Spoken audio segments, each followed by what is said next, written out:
mysterious traveler.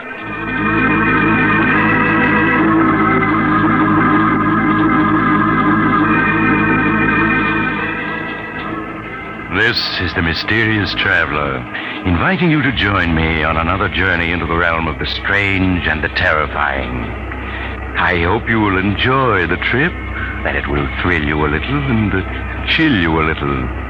So settle back and get a good grip on your nerves, if you can.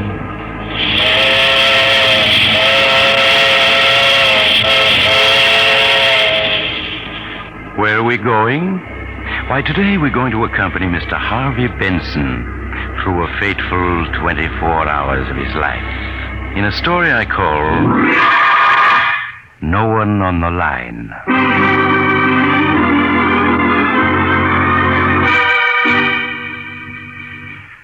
Our visit with Harvey Benson begins on a Wednesday evening in summer. Harvey, a self-made businessman, is smoking a cigar and reading the paper, while his wife, Linda, reads a book. It's really quite a picture of peaceful domesticity. Well, that's that. Nothing much in the paper tonight, dear. It's too bad your poker game tonight fell through, darling. I know how you look forward to Wednesday evening. Oh, well, it doesn't matter. Good book you're reading? Oh, yes. Yes, it's very exciting. It's a new murder mystery everybody's talking about. I would have guessed it was rather dull from the way you've been looking at the same page for 10 minutes now. Oh, was I? I must have been wool gathering. Well, I guess I'll go... Oh, the phone. I'll get it, Linda. No, sit still, Harvey. You're tired. I'll answer. No, I insist, my dear. Hello. Hello. Hello. That's funny. No one on the line. Well, how strange. Maybe the phone's out of order. No, I heard the click as someone hung up when I answered. Oh, but it's not worth wondering about. It's getting late. What do you say we turn in?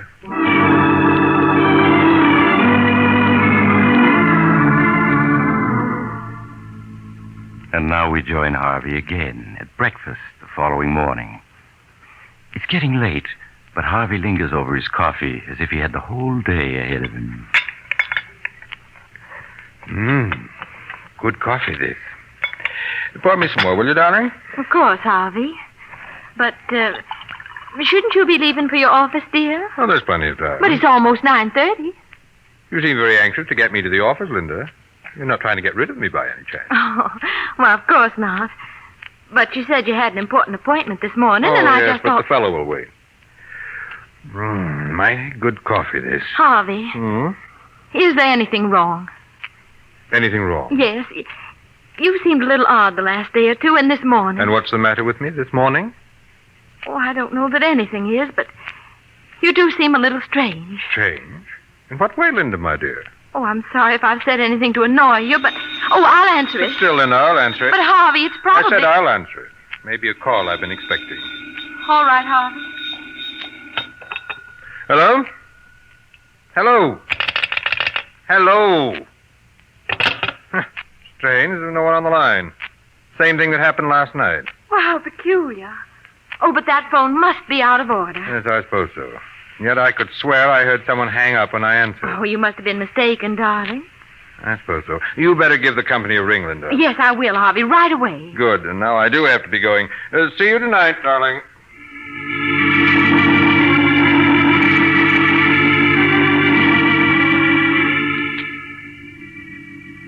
So now we accompany Harvey Benson to his office.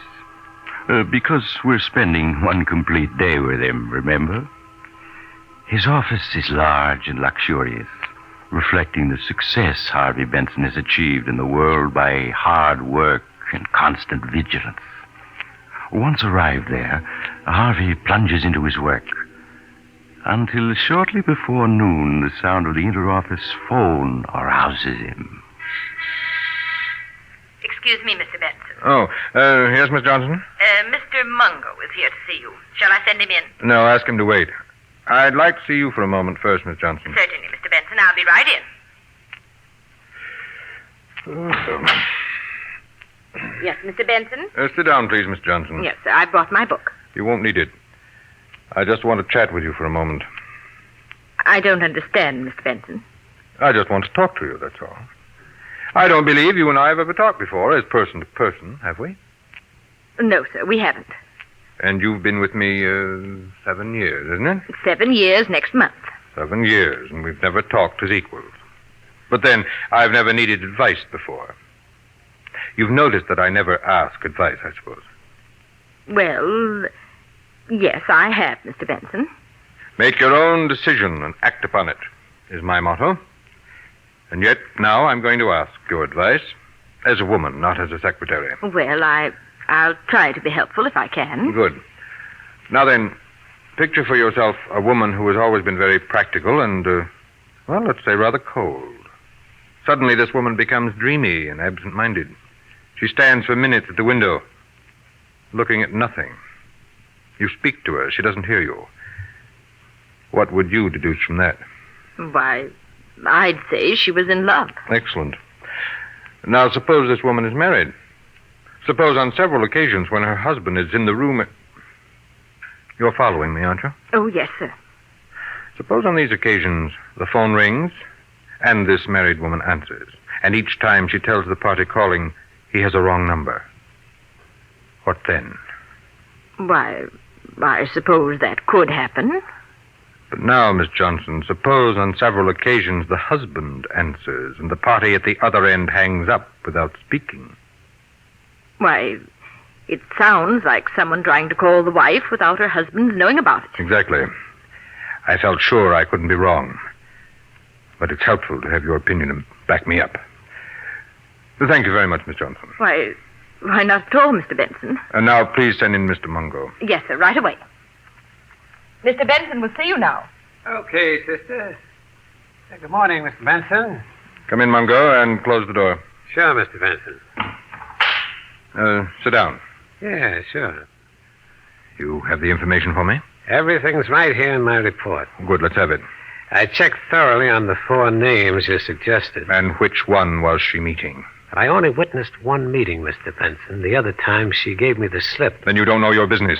Well, what she did was go to Duke and Baker's department store, take a dress into one of the fitting rooms, and then leave by another door. I couldn't very well follow her there. You should have managed it somehow. Never mind that.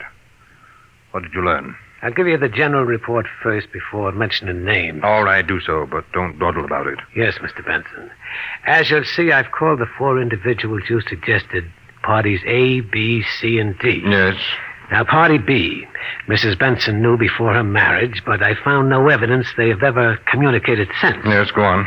Parties C and D she also knew before she became Mrs. Benson, and from time to time she's seen both of them since. But those meetings appear to have been accidental. Maybe so. Get on with it. But party A, the architect one, I traced him back to Atlanta. That's his hometown. Yeah? She comes from Atlanta, too. Yes, they went to high school together, were sweet on each other for a year or 2. He used to keep her picture in his room. Oh, he did he? Yeah. And since he reached New York 3 months ago, he's phoned her 4 or 5 times, according to the switchboard operator at his apartment house. Yes, of course. I remember how excited she was when they met at the Jennings dance 2 months ago. And 3 days ago, get this, when Mrs. Benson was downtown shopping, she dropped into Rass for lunch, and she ran into him there. No doubt it was a planned meeting. It was very cleverly done. Then they sat for 2 hours talking, and... well, that meeting was no accident. No, of course it wasn't. Donald Arkwright. Yes, I was sure of it. Yes, sir. But if you want me to keep on following No. him... It's time for more decisive steps. I don't understand. You're not supposed to. But if you knew me better, you'd know that the moment my mind is made up, I act. I see, Mr. Benson. And I propose to act now. So send me your bill and forget the whole affair. Very good, Mr. Benson. I'll forget the whole affair. I'm very good at that. Good day, Mr. Benson. Goodbye.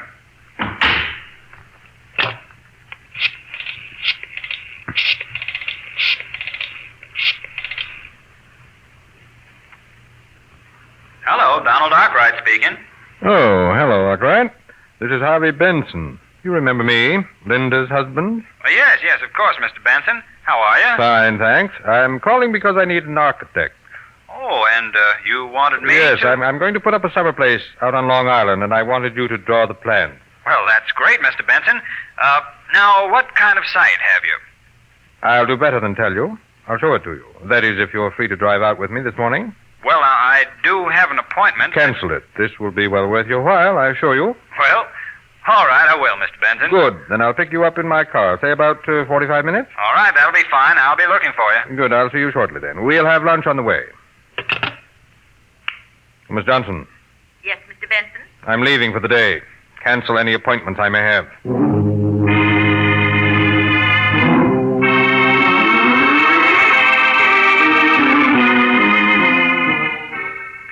Now Harvey Benson leaves his office, and we follow him to the garage where he keeps his cars. Well, Joe, you have my car ready? I got it right here, Mr. Benson. But look, don't you want to take the new coupe? No, I said I wanted the sedan. Yeah, sure, but since that little accident Mrs. Benson had, the sedan ain't in too good a shape. It'll do for today. Yeah, but what I'm getting at is it ain't safe. I'm not worried. You put in plenty of gas? Yep.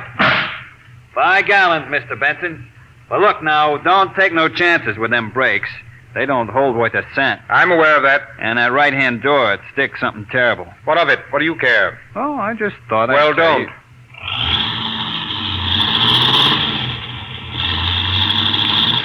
Golly, he's certainly in a hurry. With them brakes the way they are, he'll kill somebody if he ain't careful.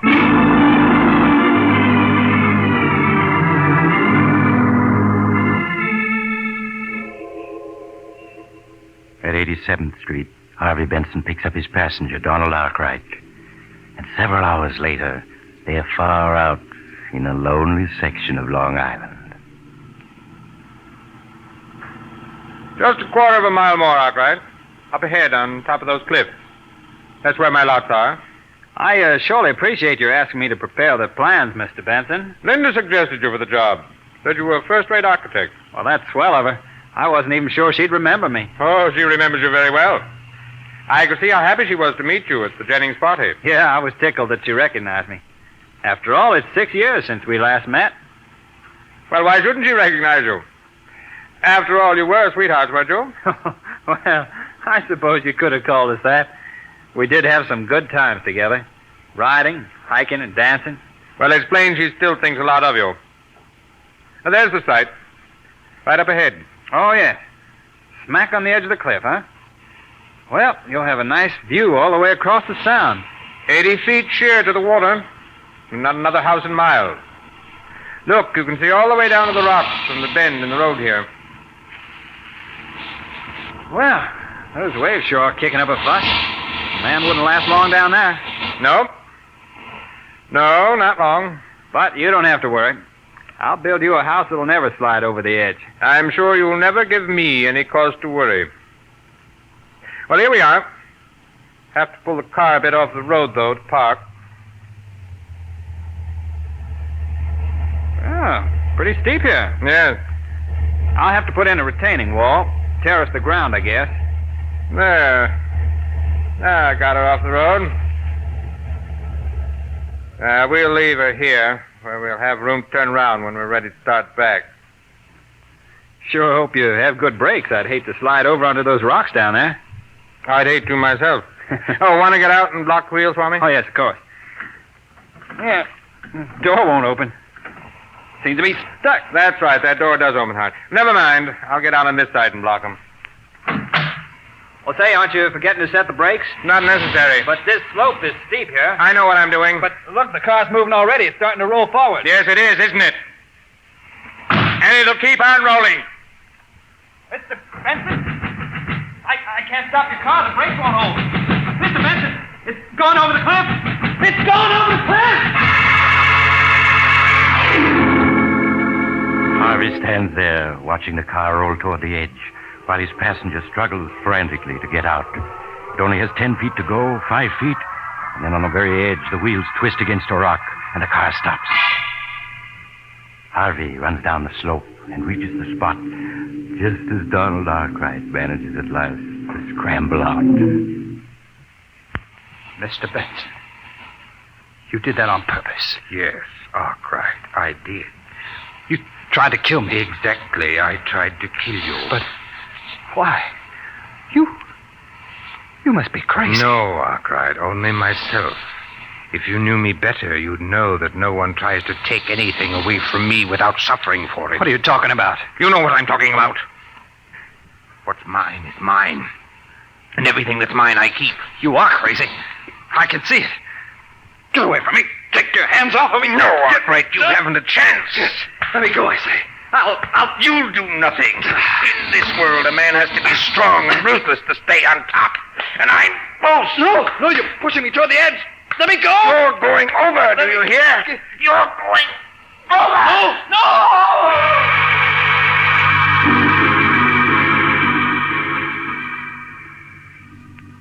For a moment, Harvey stands, glaring down at the white-capped waters that have received his victim. Then he turns to the car. A quick twist of the steering wheel, a push, and the car is gone. Then Harvey turns away, back to the road. He walks a mile, 2 miles, 3, until he gets a lift from a driver who takes him to the nearest state police barracks, where State Police Sergeant Thomas hears his story. Mr. Benson, you say you got out of the car to block the wheels, and the car started rolling forward? Yes, Sergeant. Arkwright tried to open the door, but it stuck. The car was at the edge by the time he got it open. He jumped, but he was too late. I see. All right, I have the details straight. It was horrible, Sergeant. He was my friend. There was nothing I could do to help. Nothing. Yes, I understand, Mr. Benson. You were quite alone at the time? No witnesses? No, we were miles from the nearest house. Why do you ask? Well, because there's a Boy Scout camp about a mile from there, Mr. Benson. I thought some of the boys might have been within sight. Oh, no. There wasn't anyone in sight. I see. Well, I guess that's all, Mr. Benson. It's just about dark now, so we probably won't recover the body before tomorrow. I'll notify you the minute we do, so you can identify your friend.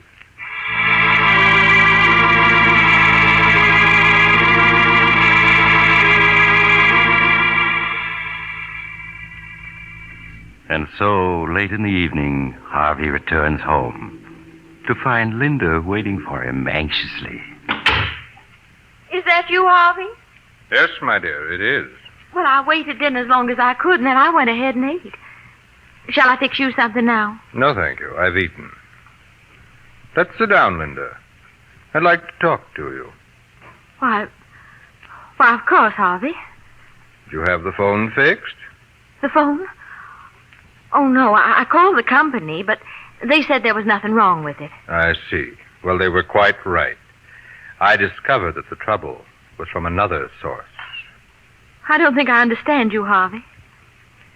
Linda, my dear, do you consider me a fool? Why, of course not. Don't you suppose that I've known what was going on for some days now? Just what do you mean, Harvey? When a woman suddenly takes to mooning around the house, staring out the window, not answering when she's spoken to, the signs are unmistakable. Are you speaking about me, Harvey? And when that same woman gets several phone calls while her husband is in the room and each time tells the caller, "I'm afraid you have the wrong number. There's no one here by that name," it would be a very stupid husband indeed who failed to notice. Yes, I suppose it But would. the crowning touch was those calls when there was no one on the line. One several days ago, one last night, and now one this morning. But, Harvey, I answer and there's no one on the line. But who's there when you answer? That's what I want to know, Linda. Well, what have you to say? There isn't much I can say, Harvey. Oh, then you admit it. Those calls were from someone I wasn't supposed to know about. Someone you're in love with. Yes. Someone I'm in love with. Someone I've been trying to bring myself to tell you about. Someone you've been meeting at Portrayed Rendezvous. Nothing of the kind. We've met, yes.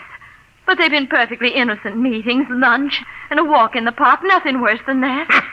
You're a fool to expect me to believe that. Yes, I suppose I am. And yet it's the truth. Well, it doesn't matter. But may I inquire what your plans are? I want a divorce, Harvey. So that you can marry this unknown who telephones you and then hangs up when I answer. Yes. And I'm sorry that ever happened. It was my fault. I suggested it. You see, I was afraid of you, Harvey. Afraid? Of me?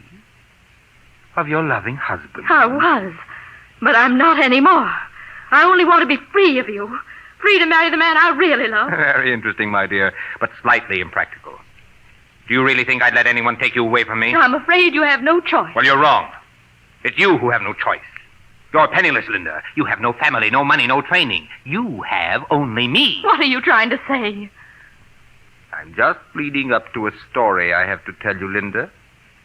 A very tragic story which occurred only this afternoon.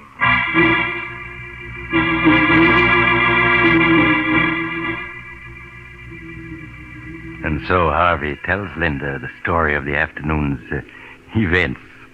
Well, not the true story, of course, but she guesses the truth as he speaks and recoils in horror when he is finished. Oh, you've killed him. You deliberately murdered him. Nonsense. It was a tragic accident. The police have already exonerated You me. killed him? Oh, no. No, I don't believe you. You're just trying to torture me. You know me better than that. You know that What I have, I keep at any cost. Then you did kill him. You're a murderer. Don't be hysterical, my dear. I shall be forced to discipline you. I'm going to the police. I'm going to tell them the truth. Linda, come back here. No, you can't stop Linda, me. come back. Come back, I say!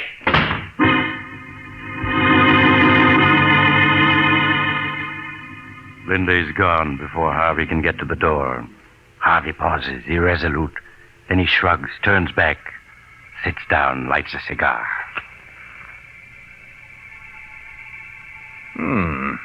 Good cigar. I must remember to order another box. And so, Linda, you've rushed off to the police. In your heart of hearts, you hope that I'm lying. Your first move will be to rush to a telephone. You put a nickel and dial with trembling fingers. You'll hear the phone at the other end ring. And with beating heart, you'll wait, hoping against hope that Donald Arkwright will answer. But he won't. And then you'll know I've told the truth. Then, will you come back first, or will you go on to the police? I rather think you'll go to the police, for you are excited just now, and you'll return with a detective or two. I shall have to explain to them, tell them of your hysterical spells. Then you and I will be left alone. And in a day or two, I think we'll leave on a little trip. Yes, up to my hunting lodge, where we can be alone there, and we'll get to know each other well again. Very well. And in the future... Oh, the bell. So you're back already, Linda. I guessed wrong. Just a moment, my dear. I'm coming. Harvey crosses to the door, opens it, and recoils in surprise. Good evening, Mr. Benson. Well, if it isn't Sergeant Thomas. And I see my wife is with you. Yes, we met in the lobby. She came back up with me. I'd like to come in. Why, of course. After you, Mrs. Benson. These other men will wait out here. Thank you, Sergeant. And now do sit down, Linda. And you too, Sergeant. Oh, cigar. No, thanks. We might as well waste no time, Mr. Benson. We've recovered your friend's body. Already? But surely you didn't come here to tell me that. They know you killed him, Harvey. They know. Please, Linda. You must forgive my wife, Sergeant. She's overwrought. I suppose she's been babbling some nonsense or other to you? She told me a story. I don't think it's nonsense. Of course it is. She's hysterical. But there were witnesses, Harvey. There were witnesses. What? That's absurd. There was no one within miles. Except a camp of Boy Scouts. 4 of them with a scoutmaster were lying in the grass half a mile away when you drove up. They were watching for birds with field glasses. You're lying. And with natural curiosity, they turned their glasses on you. They saw your struggle on the cliff. No, you're lying. They went to another police barracks to report, or I'd have been here sooner. Here are copies of the affidavits they signed. Affidavits? Yeah. Look them over. Affidavits. 5 of them. Yes, they seem to be in order.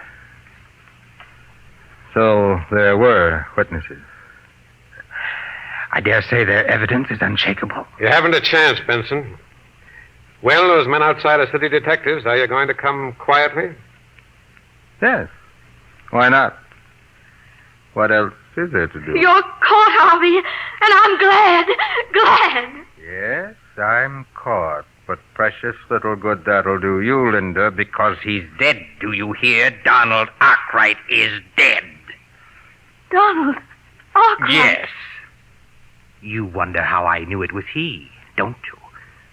Well, I hired a private detective. Oh. And he discovered that Arkwright had been phoning you, that you'd been slipping away to meet him. He managed to follow you to one of those innocent luncheons. Oh, that luncheon. But that meeting was an accident. A very clever accident, but not clever enough to save Arkwright, because he's dead, do you hear? And no matter what happens to me, I've beaten you. You're insane. You always have been with your lust for power, and I never guessed it till now. Fine words. But they won't change the fact that your beloved is dead and that I've taken him from you. You killed Donald Arkwright because you thought I was in love with him. You've killed the wrong man. No, I didn't. It was Arkwright. I know it. Oh, no. Don Arkwright was just an old friend. The man I love is someone you've never met, whose name I see now you don't even know. I don't believe you. You've committed murder and you've been caught, and all for nothing. No. And that knowledge is worse to you than any punishment the law can inflict. You're lying. It was Arkwright who phoned and hung up when I answered. I tell you it was. It couldn't have been anybody else. No. No. Better answer it, Mrs. Benson. No, I'll answer it.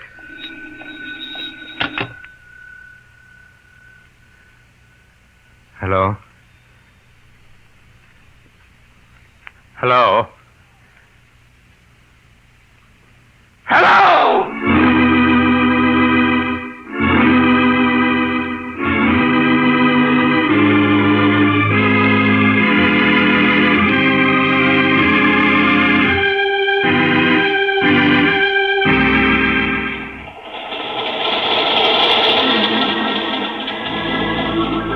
This is the mysterious traveler again. Well, that was rather a hectic 24 hours for Harvey Benson, wasn't it? He shouldn't have been quite so sure of himself. It never pays. Those phone calls now. If you get any calls and find there's no one on the line, don't be quite as hasty as he was. You might get into a bad jam. I know someone else who didn't wait to make sure of his facts, and he... Oh, you're getting off here. I'm sorry. But I'm sure we'll meet again. I take this same train every week at this time.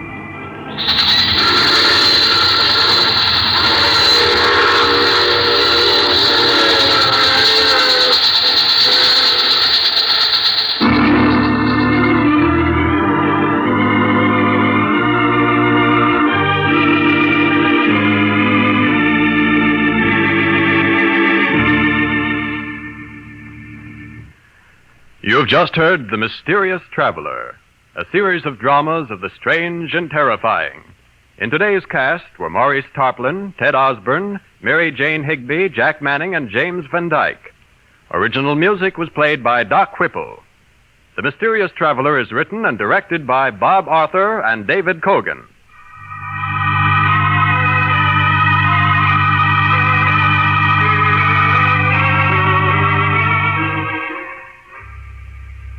Listen next week over most of these mutual stations to a tale titled Death Whispers Softly. Another Tale of the Mysterious Traveler. The Mysterious Traveler is presented by the Mutual Network from our New York studios. Russ Dunbar speaking. What could have been in the little black box that led intelligence men, Nazi agents, and Mike Waring, the Falcon, on a chase of mystery and intrigue over 2 continents? You'll learn the answer when you hear Death Comes in Boxes, this Tuesday night's mystery on The Adventures of the Falcon. Tune in Tuesday for The Falcon. This is the Mutual Broadcasting System.